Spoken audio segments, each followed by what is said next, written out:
అధ్యాయము 2వ వచనం.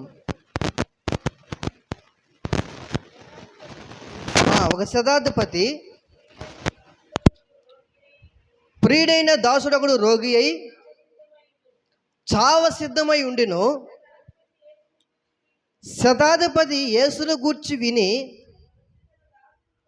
ఆయన వచ్చి తన దాసును స్వస్థపరచవలనని ఆయనను వేడుకొనుటకు యూదుల పెద్దలను ఆయన యొద్దకు పంపెను. హల్లెలూయా, హల్లెలూయా. ఒకటేమో వ్యక్తిగతమైన అనుభవము. ఏది వ్యక్తిగతమైన అనుభవము? ఎవరిది వ్యక్తిగతమైన అనుభవము? రక్తస్రావ రోగం కలిగినటువంటి స్త్రీది వ్యక్తిగతమైన అనుభవం. ఎందుకంటే తన శరీరంలోనే తనకే రోగము. ఆ రోగం బాగోపడి నిమిత్తమై యేసు ప్రభు యొద్దకు వెళ్ళింది. రెండవదిగా యాయిరేక కుమార్తె అంటే కుటుంబంలో చావు బ్రతుకుల్లో ఉన్నటువంటి తన కుటుంబంలో ఆ రోగము బాగోపడి నిమిత్తమై కుటుంబం నిమిత్తమై యాయిరు యేసు ప్రభు యొద్దకు వెళ్ళడం. ఇప్పుడు మూడవదిగా శతాధిపతి అయినటువంటి ఒక వ్యక్తి ఉన్నాడు. శత అంటే ఎంత? 100. అంటే ఒక 100 మందికి అధిపతి అయిన ఒక అధికారి ఉన్నాడు. ఈ శతాధిపతి అధికారానికి లోబడిన వాడు, అధికారంలో ఉన్నవాడు, అధికారానికి లోబడిన వాడు. తన కింద ఉన్నవాడు పొమ్మంటే పోతాడు, రమ్మంటే వస్తాడు. ఈ శతాధిపతి పైన వారికి కూడా అలాగే లోబడిన వాడు. ఇంత అధికారంలో ఉన్నటువంటి వ్యక్తి యేసు ప్రభు యొద్దకి కొంతమంది వ్యక్తులను పంపిస్తున్నాడు, యూదుల పెద్దల్ని. ఎందుకొరకు అని అంటే అక్కడ రాయబడి ఉన్నది దాసుడు అని రాయబడి ఉన్నదా? ఇంకో మాట ఏమైనా రాయబడి ఉన్నదా? చదవమ్మా. 7వ అధ్యాయం 2వ వచనం. ఏ దాసుడంట? ప్రియుడైన దాసుడంట, ప్రియమైన దాసుడు, మామూలు దాసుడు కాదు. అక్కడ రాయబడినటువంటి మాట నాకు బాగా నచ్చిన మాట ఏమిటి అని అంటే, దాసుడు కాదా, దాసుడే. కానీ ఆ దాసుడు ఎటువంటి దాసుడంట? ప్రియుడైన దాసుడు. యేసు ప్రభు నిన్ను నన్ను ఆయన ఏమని పిలుస్తున్నాడు? ప్రియుడనే పిలుస్తాడు ఆయన. ఇదేదో నువ్వు పరాయి వాళ్ళుగా ఆయన తలంచడు. కానీ నీ నిమిత్తమై 100 గొర్రెలుంటే ఒక గొర్రె తప్పిపోయి ఉంటే తప్పిపోయిన ఒక గొర్రె నిమిత్తమై ఆయన బయలు వెళ్ళేటువంటి దేవుడు. 99 నీతిమంతుల కంటే తప్పిపోయినటువంటి వ్యక్తి నిమిత్తమై ఆయన వెళ్ళే దేవుడే ఉన్నాడు. హల్లెలూయా, హల్లెలూయా. దేవుని యొక్క మహాకృపను బట్టి నువ్వు క్షేమంగా ఉంటే తప్పిపోయిన కుటుంబం నిమిత్తమే యేసు ప్రభు వెళ్ళేవాడుగా ఉన్నాడు. అది నీవు ఎవరి నిమిత్తం విజ్ఞాపన చేసేటువంటి స్థితిలో నీవు ఉన్నావు. ఇక్కడ శతాధిపతి ఆత్మ సంబంధంగా పోల్చుకుంటే, సేవకునిగా పోల్చుకుంటే, ఇప్పుడు సేవకుడు తన యొక్క ప్రియమైన దాసుని నిమిత్తమై ఏం చేసేవాడుగా ఉన్నాడు? ప్రార్థించేవాడుగా ఉన్నాడు. ఉన్న రోగము బాగోయేటట్లుగా యేసు ప్రభు యొద్దకు వెళ్ళి ప్రాధేయపడేటట్లుగా ఈ శతాధిపతి ఉన్నాడు. హల్లెలూయా. మొదటిది ఏమో రక్తస్రావం రోగం కలిగిన స్త్రీ అనేక వైద్యుల చేత తెప్పలు పడి తనకున్న ధనానంతా వేపరిచేసుకుంది. కానీ ప్రయోజనం లేకపోతే యేసు ప్రభు యొద్దకు వెళ్ళింది, విశ్వసించింది, ముట్టింది, బాగుపరచబడింది, ఆమె స్వస్థపరచబడ్డాన్ని గ్రహించింది. అది వ్యక్తిగతమైనటువంటి ఆత్మ సంబంధమైన భక్తి జీవితం. అయితే ఇప్పుడు యాయిరు కుమార్తె చావు బ్రతుకులు ఉన్నటువంటి ఆమె బ్రతికించబడిన నిమిత్తమై ఆయన కుటుంబం పక్షంగా యేసు ప్రభు యొద్దకు వెళ్ళి తన యొక్క కుమార్తెను బాగు చేసుకున్నటువంటి అనుభవం. ఇప్పుడు శతాధిపతి ఇది సంఘానికి పరిచర్యకి అనుభవం, ఆత్మ సంబంధం పోల్చుకుంటే ఈ శతాధిపతి సేవకునికి సాదృశ్యంగా ఉన్నాడు. ఈ సేవకుడు ప్రియమైన దాసుడి నిమిత్తమై ఏం చేసేవాడుగా ఉన్నాడు? యేసు ప్రభు యొద్దకు వెళ్ళి మనవి చేసేవాడుగా ఉన్నాడు. హల్లెలూయా. అందుకనే పౌలు అంటాడు, అయ్యా నీకు ఏది క్షేమకరమో, ఏది నీకు ప్రియమైనది అంటే సంఘ క్షేమమే నా ప్రాణమాయన అంటాడు ఆయన. పౌలా, ఒకప్పుడు నువ్వు ఎలా ఉన్నావు? సౌలుగా ఉన్నప్పుడు సంఘాన్ని హింసించేవాడిని, సంఘ బిడ్డలను బాధించేవాడిని, సంఘస్థుల్ని చెరసాలకు వీడ్చిన వాడిని, వారు నాశనం కోరుకున్న వాడిని, వారికి బాగోగులు కోరుకున్న వాడిని కాదు, కానీ చెరసాలకు వీడ్చిన వాడిని, కత్తితో పొడిచిన వాడిని, సంఘానికి ఎంతో హింసించిన వాడిని. అయితే ప్రభు దర్శించిన తర్వాత పౌలుగా మార్చబడిన తర్వాత ఇప్పుడు నీకేది ప్రాణాధారము అంటే సంఘ క్షేమమే నా ప్రాణమాయన అంటాడు పౌలు. హల్లెలూయా. నీ సంఘం నిమిత్తమై ఎంతసేపు నువ్వు చేతులతో ప్రార్థన చేసే అనుభవం ఉన్నావు? నీ సేవకు నిమిత్తమై ఎంత చేతులతో ప్రార్థన చేసే అనుభవం నువ్వు ఉన్నావు? సేవకుడుగా సంఘం నిమిత్తమై ఎంత మనవని ఏ విధంగా ప్రార్థన చేసే అనుభవంలో నేనున్నాను? హల్లెలూయా. ఇక్కడ 3 రకాలైనటువంటి అనుభవాన్ని ప్రభు మన ముందు ఉంచాడు. ఒకటి వ్యక్తిగతమైనటువంటి అనుభవం. నువ్వు ఆత్మ సంబంధంగా ఉన్నావా? ఆత్మ సంబంధం దిగజారిపోయావా? దిగజారిపోతే ప్రభు యొద్దకు వెళితే ఏ సేవకుడు నేను ఆత్మ సంబంధం కట్టలేడు కానీ రోగాన్ని బాగు చేయలేడు. కానీ నీవు ప్రభు యొద్దకే వెళితే శాశ్వతమైనటువంటి ఆ స్వస్థత ప్రభువులను ఉన్నది, శాశ్వతమైన పరిష్కారం ప్రభువులను ఉన్నది. ఆయన బాగు చేయగలడు. ఒకటి. రెండవది కుటుంబంలో ఒడిదుడుకులను బట్టి ఆ యాయిరు తన కుమార్తె నిమిత్తం ప్రభు యొద్దకు వెళ్ళడం బట్టి తన కుమార్తె బ్రతికించబడింది. ఇది కుటుంబానికి సాదృశ్యం. అయితే సంఘానికి సాదృశ్యంగా పోల్చిన శతాధిపతి తన ప్రియమైన దాసుని నిమిత్తమై ప్రాధేయపడేటువంటి అనుభవంలో శతాధిపతి ఉన్నాడు. హల్లెలూయా, హల్లెలూయా. నీ ప్రేమే నన్ను ఆదరించేను, నీ ప్రేమే నన్ను ఆదరించేను, సమయోచితమైన నీ కృపయే నన్ను, సమయోచితమైన నీ కృపయే నన్ను కాచి కాపాడెను, నీ కృపయే.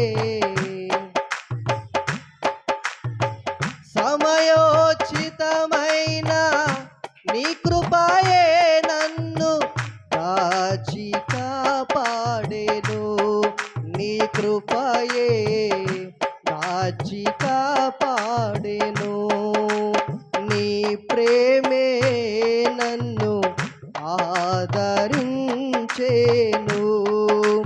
నీ ప్రేమే నన్ను ఆదరించేను. బలసూచకమైన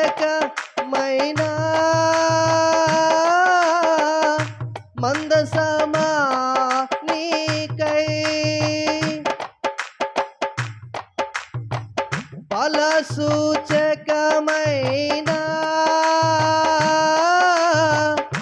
మందసమా నీకై, సజీవయాగమై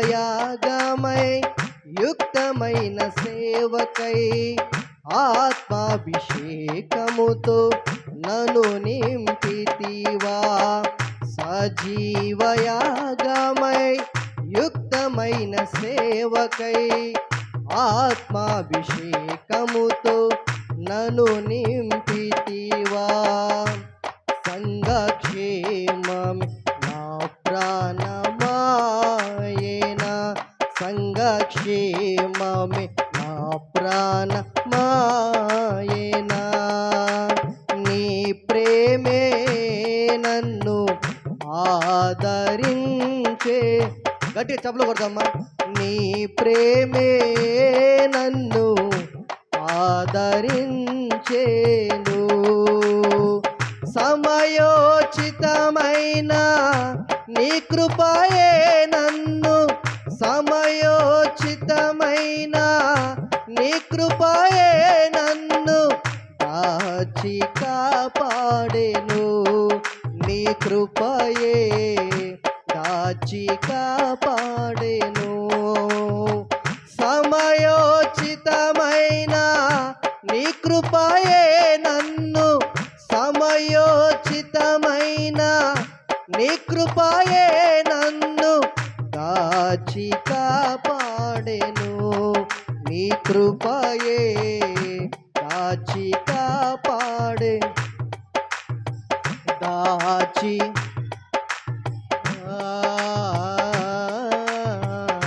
దాచి బలసూచకమైన మందసమా నీ సూచకమైన ఆ మందసమా నీకై సజీవయాగమై యుక్తమైన సేవకై ఆత్మాభిషేకముతో నన్ను నింపితివా. సజీవయాగమై యుక్తమైన సేవకై ఆత్మాభిషేకముతో నన్ను నింపితివా. సంఘక్షేమమే నా ప్రాణమాయేనా, సంఘక్షేమమే నా ప్రాణమాయేనా. నీ ప్రేమే నన్ను ఆదరించేను, నీ ప్రేమే నన్ను ఆదరించేను. సమయోచితమైన నీ కృపయే నన్ను, సమయోచితమైన నీ కృపయే నన్ను అయ్యా దాచి కాపాడెను. నీ కృపయే దాచి కాపాడెను, దాచి కాపాడెను. నీ కృపయే దాచి కాపాడెను. సమయోచితమైన నీ కృపయే నన్ను, సమయోచితమైన నీ కృపయే నన్ను దాచి కాపాడెను. నీ కృపయే దాచి కాపాడెను, దాచి కాపాడెను. నీ కృపయే దాచి కాపాడెను. సమయోచితమైన నీ కృపయే నన్ను, సమయోచితమైన నీ కృపయే నన్ను దాచి కాపాడెను. నీ కృపయే దాచి కాపాడెను, దాచి కాపాడెను. నీ కృపయే దాచి కాపాడెను. నీ ప్రేమే నన్ను ఆదరించేను, నీ ప్రేమే నన్ను ఆదరించేను, ఆదరించేను. నీ కృపయే ఆదరించేను, ఆదరించేను. నీ ప్రేమే ఆదరించేను, ఆదరించేను. నీ కృపయే ఆదరించేను, ఆదరించేను. నీ కృపయే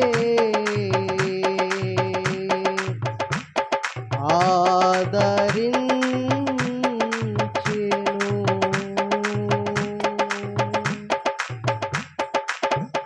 హల్లెలూయా, హల్లెలూయా. ఇప్పుడు ఆ శతాధిపతి తన యొక్క ప్రియమైన ఆ దాసుని ప్రియమైన వానిగా ఎంచాడు. దాసుడిగా ఎంచలేదు కానీ ప్రియమైన వాడిగా ఎంచాడు గనుక ఆ ప్రియమైన దాసుని నిమిత్తమై ఆ రోగంతో పక్షవాయు కలిగిన రోగంతో బాధపడుతున్నటువంటి తన ప్రియమైన దాసుని నిమిత్తమై ప్రాధేయపడిన అనుభవంలో తన ప్రాణాధారాన్ని, తన ప్రాణము పోతే ఎలా ఉంటుందో తన యొక్క ప్రియమైన దాసుని నిమిత్తమై అధికారం కలిగిన వాడు యేసు ప్రభు యొద్దకు వెళ్తున్నాడు. ఎందుకో తెలుసా? ఆయన సైన్యములకు అధిపతి యొక్క యెహోవా అని ఆయన అధికారాన్ని గుర్తించాడు శతాధిపతి. హల్లెలూయా. ఈ శతాధిపతి ఎలాగైతే అధికారానికి లోబడిన వాడో, అధికారంలో ఉన్నవాడో, ఆయన అధికారిగా ఉంటే తన కింద ఉన్నటువంటి 100 మంది ఎలాగైతే ఆయన అధికారం చెలాయిస్తాడో, అన్నిటిపైన రాజులకు రాజు, ప్రభువులకు ప్రభు, భూరాజులకు అధిపతి, అన్ని నామముల కన్నా ఉన్నతమైన నామం, పైనామం కలిగినటువంటి యేసు యొక్క నామాన్ని గ్రహించిన వాడుగా శతాధిపతి ఉండి ఆయన అధికారానికి సమస్తము లోబడుచుందమని గ్రహించినటువంటి శతాధిపతి తన ప్రియమైన దాసుని నిమిత్తమై యేసు ప్రభు యొద్దకు వెళ్ళేటువంటి అనుభవంలో శతాధిపతి ఉన్నాడు. దేవుని వాక్యం విన్న ప్రియ సహోదరుడా, సహోదరి, రక్తస్రావం రోగం కలిగిన స్త్రీ తన యొక్క శరీరము బాగోవుడి నిమిత్తమై యేసు ప్రభు యొద్దకు వెళ్ళింది, బాగుపరచబడగలిగింది. యాయిరిక కుమార్తె చావు బ్రతుకులు ఉన్నటువంటి పరిస్థితిని బట్టి బ్రతికించుకోవడం నిమిత్తమై యేసు ప్రభు యొద్దకు వెళ్ళాడు, తన కుమార్తెను బ్రతికించుకున్నాడు. శతాధిపతి తన ప్రియుడైన దాసుని నిమిత్తమై యేసు ప్రభు యొద్దకు వెళ్ళాడు. ఆ రోగును బాగుపరచబడగలిగి తన దాసుడు బాగయ్యేటువంటి అనుభవం శతాధిపతి చూడగలిగాడు. దినాన నీవు ఆత్మ సంబంధంగా నువ్వు ఆరోగ్యవంతుడిగా మార్చబడాలని, నీవు నీ మనస్సు మార్చబడితే, రక్షించబడిన అనుభవం నీవు ఉంటే, నీకున్నటువంటి పాపం అనే రోగము తొలగిపోతే, నీకున్నటువంటి వ్యాధి తొలగిపోతే, నీ యొక్క హృదయానికి పట్టినటువంటి పాపము శాపము నీ మీద, నీ కుటుంబం మీద ఉన్నటువంటి పాపము శాపము తొలగిపోతే, యేసయ్య రక్తము నీ మీద కుమ్మరించబడితే, ఆయన మహిమ నీలోనికి వస్తే, నీ యొక్క జీవితము సంతోషము సమాధానం, ఎంత శ్రమే వచ్చినా, ఎంత ఇరికే వచ్చినా, ఎంతమంది నీ మీద భయపడ్డా నీకేమాత్రం భయం ఉండదు. ఎందుకనంటే నీవు ఆరాధన చేస్తున్న దేవుడు ఏమై ఉన్నాడు, ఎంత శక్తిమంతుడై ఉన్నాడో, ఆయన ఎలాంటి కార్యాలు చేయగలడు, ఉన్నది లేనట్టుగా చేయగలడు ఆయన. హల్లెలూయా. ఉన్నది లేనట్టుగా చేయగలడు, లేనిది కూడా ఉన్నట్లుగా చేయగలడు ఆయన. గాలి ఉన్నదా లేదా? గాలి ఉందా లేదా? ఉన్నదో లేదో చూపించగలుగుతామా? చూపించలేం. నొప్పి ఉందా లేదా? చూపించగలుగుతామా? ఇప్పుడు లేదు అన్నంత మాత్రాన నొప్పి లేకుండా పోయిందా? గాలి లేదనంత మాత్రాన గాలి లేకుండా పోయిందా? ఆయన ఏదైనా చేయడానికి సమర్థుడు అని నువ్వు గ్రహించగలిగితే, నీ జ్ఞానంతో కాదు, నీ జ్ఞానంతో నీవు ఏమీ చేయలేవు. కానీ నీ జ్ఞానంతో చేసే పని అయితే ఆయన రావాల్సిన అవసరం లేదు. నీ జ్ఞానంతో నువ్వు నీతిమంతులను తీర్చబడడం అయితే ఆయన రావాల్సిన, రక్తం కాల్చవలసిన అవసరం లేదు. మన నీతి క్రియలు పరలోక రాజ్యాన్ని చేర్చలేవు. నీ జ్ఞానము నీ కుటుంబాన్ని కట్టుకోలేదు. ప్రభువే ఒకని నడత యెహోవా వలన స్థిరపరచబడుతుంది. జ్ఞానవంతురాలు తను ఇల్లు కట్టుకుంది. ఏ జ్ఞానవంతురాలు? లోక సంబంధమైన జ్ఞానం కాదు, ఆత్మ సంబంధమైన వాక్య జ్ఞానము కలిగిన స్త్రీ ప్రభు మీద ఆధారపడి తన కుటుంబాన్ని కట్టుకుంటుంది. హల్లెలూయా. ఆత్మ సంబంధమైన దైవ సేవకుడు తన సంఘ బిడ్డల నిమిత్తమై ప్రాణాధారంగా మార్చబడిన సేవకుడే సంఘ నిమిత్తమై అంగలార్పు కలిగి మార్పు కోరుకోవాలని, బాగుపరచబడాలని, కుటుంబాలుగా దీవించబడాలని కోరుకొని ప్రభు యొక్క పాదాలు చెంత కలిగిన వాడు ఎవడో తెలుసా? నిజమైన సేవకుడు. హల్లెలూయా. సంఘ క్షేమమే తన యొక్క ప్రాణాధారమైనట్టుగా అనుకోగలిగిన వాడు. ఇప్పుడు సౌలుగా ఉన్నప్పుడు సంఘాన్ని హింసించాడు, పౌలుగా మార్చబడ్డాడు. ఇప్పుడు ఏది ప్రాణాధారంగా మార్చబడింది అంటే సంఘ క్షేమమే తనకు ప్రాణంగా ఎంచుకున్నాడు పౌలు. అయితే అది ఎవరు కలుగు చేశారు? సౌలుగా ఉన్నప్పుడు తన యొక్క మనస్తత్వం ఎలాంటిదో తెలుసా? సంఘాన్ని హింసించడం, సంఘాన్ని బాధించడం, సంఘం బిడ్డల యొక్క నాశనం కోరుకోవడం. మనసు మారి ప్రభు చేత దర్శించబడి, ఇప్పుడు ప్రభు చేత నడిపించబడిన తర్వాత, తన జీవితం రక్షణ అనుభవానికి వచ్చిన తర్వాత, యేసయ్య తనలో కార్యసిద్ధి కలుగు చేసిన తర్వాత ఇప్పుడు ఎలా ఉన్నాడో తెలుసా? పరిమళ సువాసనగా మార్చబడి తన యొక్క సంఘము నిమిత్తమై, సువార్త నిమిత్తమై తన ప్రాణాన్ని కోల్పోవడానికైనా సరే వెనకాడిని సిద్ధపడగలిగిన అనుభవంలో పౌలు ఉన్నాడు. ఈ దినం నువ్వు నీ మనసు యేసయ్య నీ అంతరంగంలోకి వస్తే నీ పాపం ఏంటి నువ్వు గ్రహించగలుగుతావు.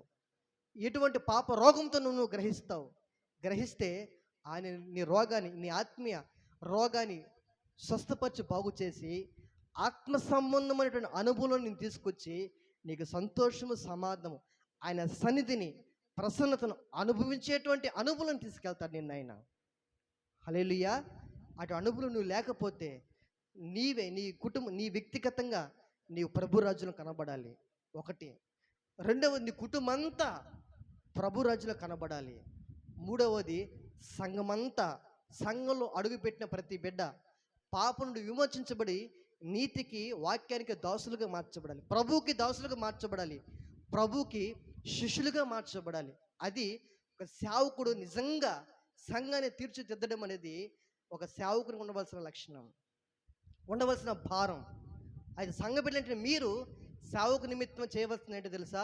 చేతులతో దినమెల్లా నీ నిమిత్తమై, నీ కుటుంబం నిమిత్తమై ఎలాగైతే ప్రార్థన చేస్తావో, అయ్యా మీరు మాకు అనుగ్రహించిన సేవకుడు చిన్నవాడు, పెద్దవాడు, మీరు మాకు ఇచ్చిన సేవకుడు ఆత్మ సంబంధంగా కట్టబడుచు వాక్య జ్ఞానం కలిగి మరణం పర్యంతం వరకు నమ్మకత్వం కలిగి పని చేయగలగాలి నాయన.